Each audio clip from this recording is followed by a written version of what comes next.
So, I'm Dr. DeWitt. I'm going to be guest hosting today, and we're going to talk about natural ways to correct your vision.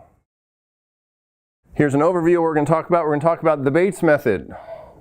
And some of us here in the audience are well aware of the Bates method, and it works very well. I'm going to share my story, talk about some common vision challenges, and some nutrition, and we're going to have a pop quiz.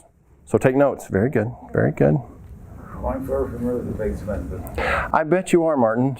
I can tell you, I'll find out about the Bates method.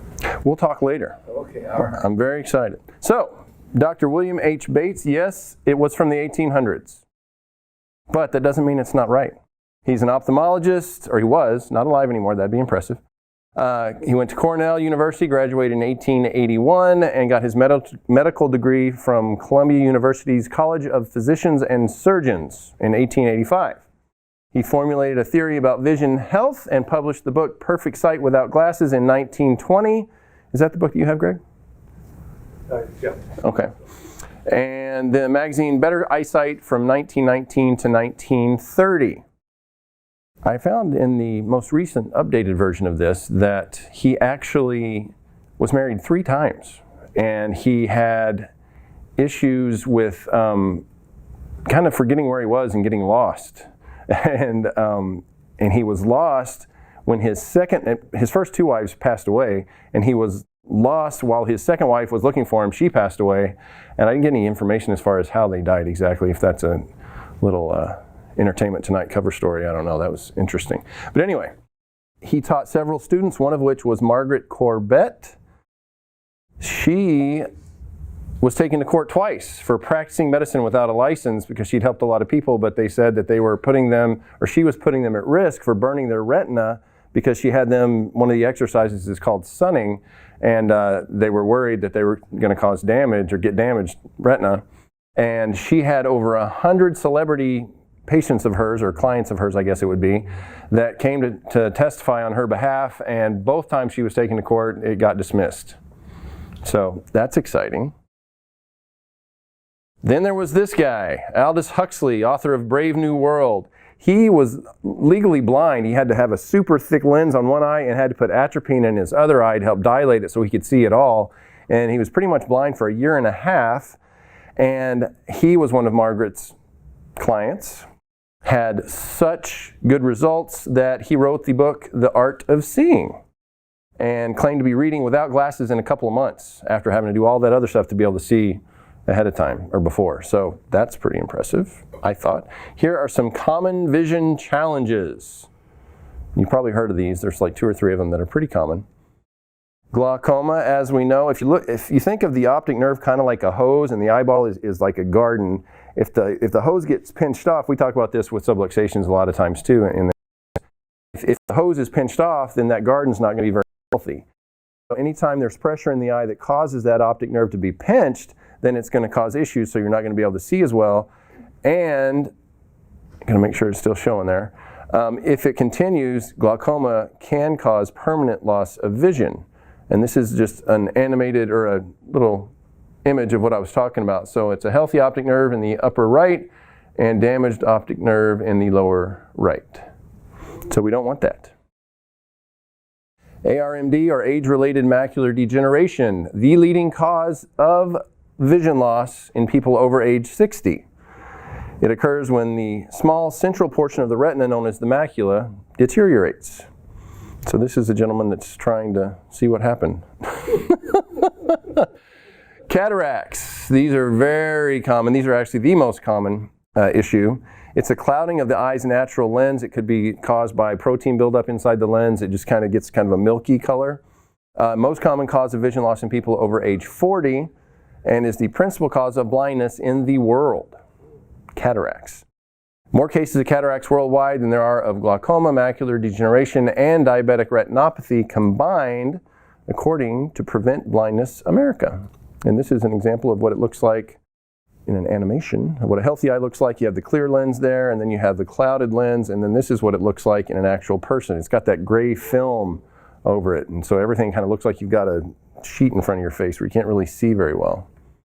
And yes, this is me. This was, I want to say junior high, I think, maybe high school. No, it was high school.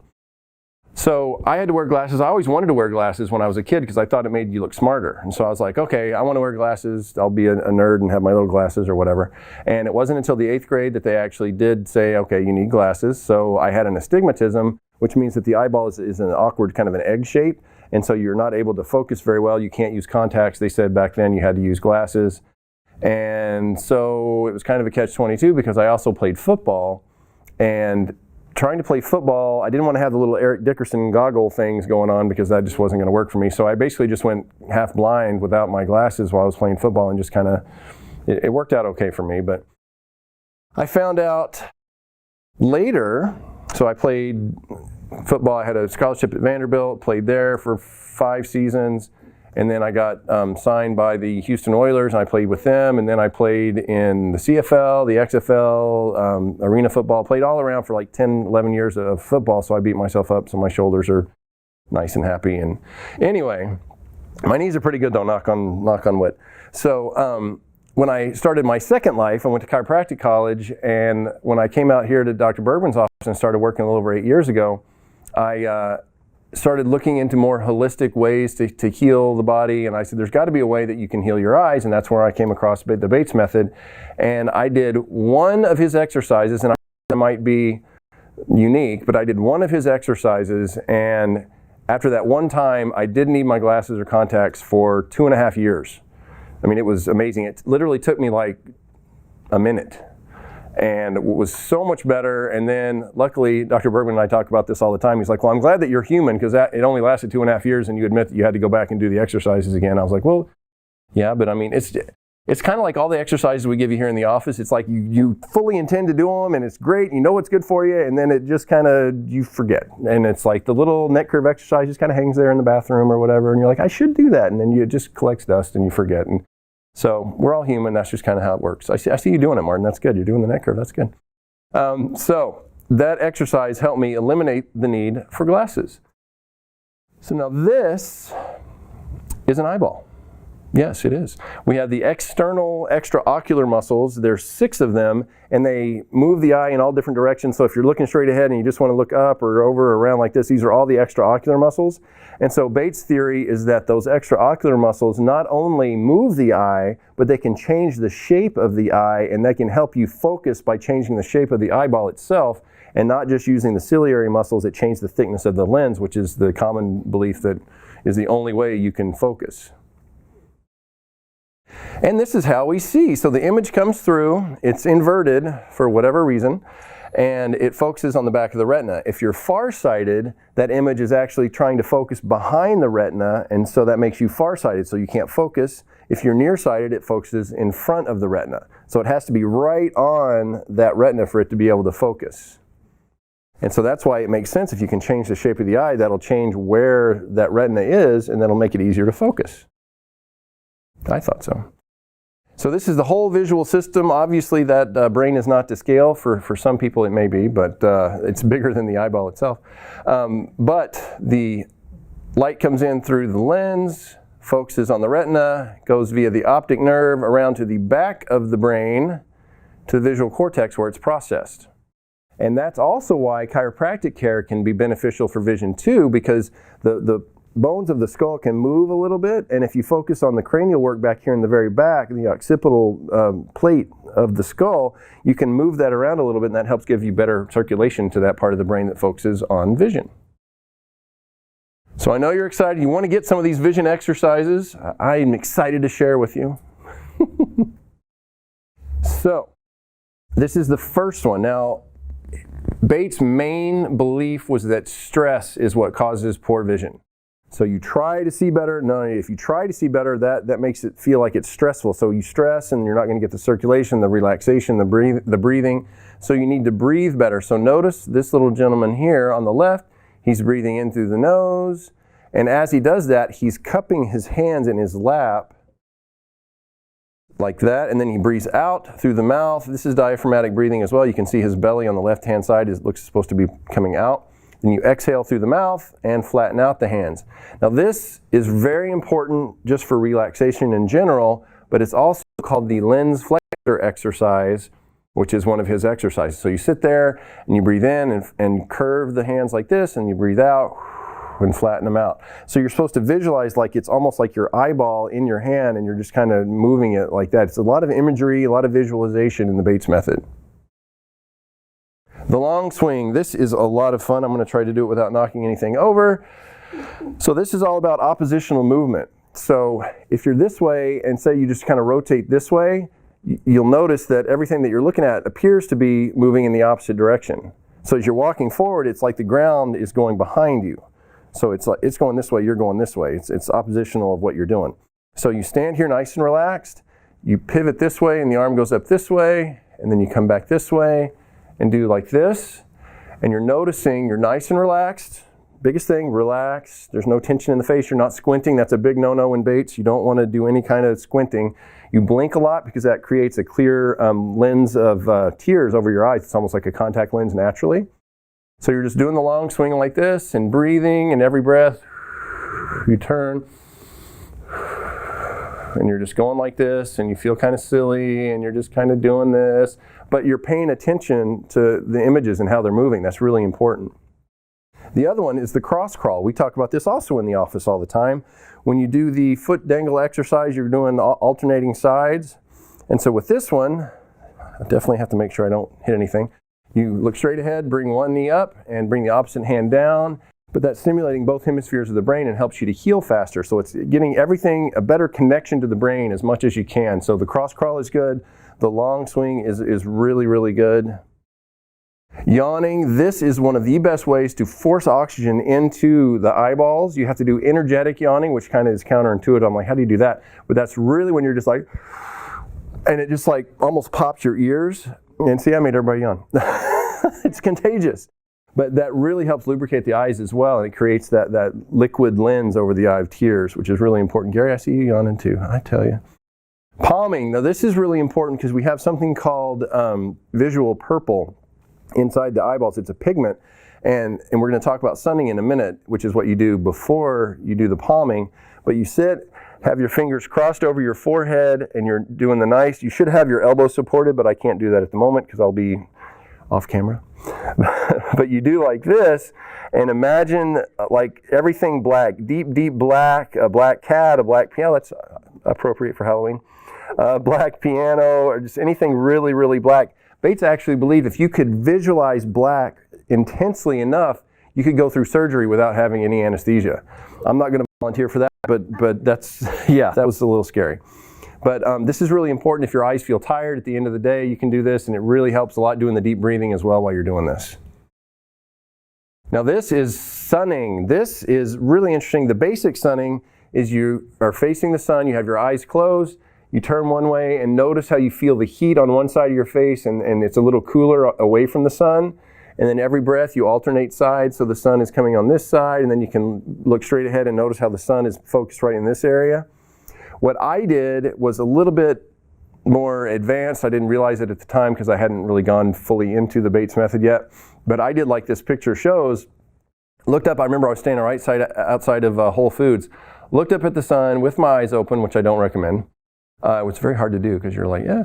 And then I had the hands like this, and this helps filter out some of the bad radiation. But I had my eyes open, did that for about 20 seconds, did like that. It creates like a shutter effect. And I mean, that's all I needed, and I was good for 2.5 years. But like I said, I might be a special case, so don't go looking at the sun with your eyes open because that could be an issue. But you can just do the side to side, that's good. And every time you sun, you should also do the palming afterwards to help kind of reset and relax, and so you go from the bright to the dark. Eye movements, this is something that I think is really fascinating. Once again, it's the extraocular muscles of the eye that move it all around the different, around the clock or around, they have one exercise, it's called the mandala, where you look around different areas of this different design to help kind of exercise the different extraocular muscles. And the interesting thing about this, so you're standing, you're looking like this, and then you look up and to the side, up into the other side, way over to the side, and you just go all the way around.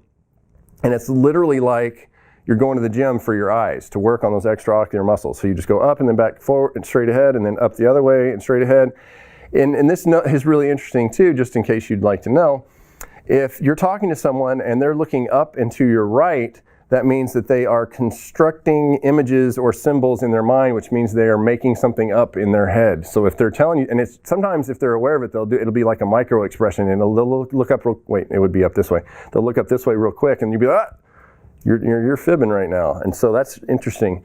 But if they're actually remembering things, it's the external or internal memory. They're looking up and to your left. I just thought that was interesting. It's not even fair. Lazy H, this is a nice simple exercise. Use your dominant hand, point at the center of the infinity sign, or lazy 8 is in an 8 lane on its side, and you can go around with your eyes, and your eyes follow it around, and you can just kind of go around just without moving too much, just with the eyes, and all this is just to help train your eyes to get more exercise of those extraocular muscles and focus on what you're focusing, what you intend to focus on. And that also goes to the Snellen chart. He believes that if you try to focus on a big area, it's hard for your eye to do that. You need to focus on one specific part. So for this part on the E, you want to focus on the upper left or right section of the E and really focus on that. You don't stress, you're not squinting, you're not straining, you're just kind of focusing on that part. And you realize that all the other letters and even the lower part of the E is a little fuzzy. And then you can gradually shift down to the other parts of the larger letter. That's why those pinhole glasses are popular, because it filters out a lot of the light, so it makes it easier to focus. You can see those on Amazon and things like that. This is a lot of fun. We actually years ago did a whole workshop where we had different rooms set up with different exercises, and we had the fusion string. So anytime you're trying to look at something up close, your eyes, like if you have your thumb out like this and then you bring it closer, your eyes converge and go cross-eyed because it's trying to focus on that one image. And then if you go further away, they diverge and go apart. So you can actually train your eyes. So this is an example of if you're looking at the nearest bead, then the other beads, the string is going to look like it splits like a V. If you focus on one of the middle beads, it's going to look like an X. So it's like an upside down V and then a V at the back part. And then the same thing as if you focus on one of the back beads, it's going to look like an A without the cross. And so you can literally train your eyes to focus on particular beads, and you can kind of shift it around and just practice. Once again, just working very hard on those extraocular muscles so you can really optimize those. Nutrition for vision. This is really exciting too. I actually wrote a book about that, 20 surprising foods for clear vision. This is not me. I'll have to tell you. Now, failing vision is not inevitable, but it is a common side effect with our modern lifestyles. Obesity and diabetes are at epidemic proportions right now. We're very well aware of that. And one of the main things to keep your blood sugar level is to avoid fructose, high fructose corn syrup. I mean, just sugar in general. It's one of the most addicting substances out there. I mean, you talk about getting grumpy. If you're used to sugar and you cut it out altogether cold turkey, ooh, it's not going to be fun to be around you. But it's better. It's another one of those things where you know you got to do it. You just got to say, I'm going to do it, and you just do it. It's like with nicotine or something like that. You're like, you just tell yourself you're not the kind of person that does that. And even if you've done it in the past, you really focus on that's not what you do anymore. And it makes it easier to quit. Sugar and smoking, it's pretty similar. This is the inside of the eyeball. It shows the retina and the little, tiny little minuscule blood vessels that are all around in there. And if you have diabetes, you'll have little microaneurysms. See the little red right around where it says your retina, that red circle right there? It's called a microaneurysm. Because the linings of the arteries get weak if you have diabetes and you have a lot of those little microaneurysms, and it makes it really harder to see because it's clouding where you're able to process the screen, as it were, of the retina where it focuses the images. This, it makes everybody hungry, I know, it's terrible. But you need to avoid trans fat, any fried foods, fried chicken, donuts, French fries, all the stuff that we used to eat when we were kids. But yeah, those are very, very bad. It's not because the reason they're bad is because it blocks your body from being able to absorb the good omega-3 fats, and you get the trans fats that are not a good thing. Smoking, like we mentioned before, it's also bad because it affects your circulation and can affect your vision health as well. So you need to make sure you're getting enough vitamins and minerals, A, C, and E, as well as the mineral zinc. Contain antioxidants that are optimal eye health boosters. And you can find these in healthy stuff, bright, colorful things like sweet potatoes and strawberries and spinach and broccoli. Broccoli, if you've ever had our nutritional consult, you're well aware, is very high in protein. And there's actually more protein in broccoli per weight than there is in meat, because meat's mostly fat and sinew. Red peppers are good, carrots are good. Carrots, you can get into the glycemic index thing if you're worried about blood sugar, so then just don't eat carrots and you try something else. It's pretty simple. Antioxidants also, certain antioxidants such as lutein and zeaxanthin have been shown to be of particular benefit to the eyes. And they're found in eggs and spinach and other leafy green vegetables. They can reduce your risk of age-related macular degeneration, which we already know is a leading cause of blindness. Omega-3 fatty acids, very important for vision and just for inflammation in general. So we all have so much inflammation. And that's the problem with sugar, is that it causes an inflammatory reaction. So you do the omega-3s to counter that. Astaxanthin is like the super ultimate carotenoid for the eye. It helps prevent blindness, and it's been found to help protect against cataracts, diabetic retinopathy, all these other things, retinal arterial occlusion, ARMD, glaucoma, venous occlusion, cystoid macular edema, and inflammatory eye diseases such as retinitis, iritis, keratitis, which is what Huxley had, the author, and scleritis. So it's powerful, and you can get that at any nutritional health food place. They'll have it at Mother's or Whole Foods. It comes from only two sources: the microalgae that produces it and all the little critters that eat it, such as salmon, shellfish, and krill. That is a very odd picture of krill, I think. But looks like a shrimp, kind of. I don't know. And here's some other things that it can help, astaxanthin can help with. It can reduce eye soreness, dryness, tiredness, and blurred vision. It can improve your retinal capillary blood flow, your depth perception by up to 46%. That's pretty impressive. Especially if we have any golfers out here, that depth perception is pretty important. You need to be good with that. Preventing eye fatigue from occurring in healthy people, and it can improve your eye's ability to focus by enabling the lens to more easily adjust.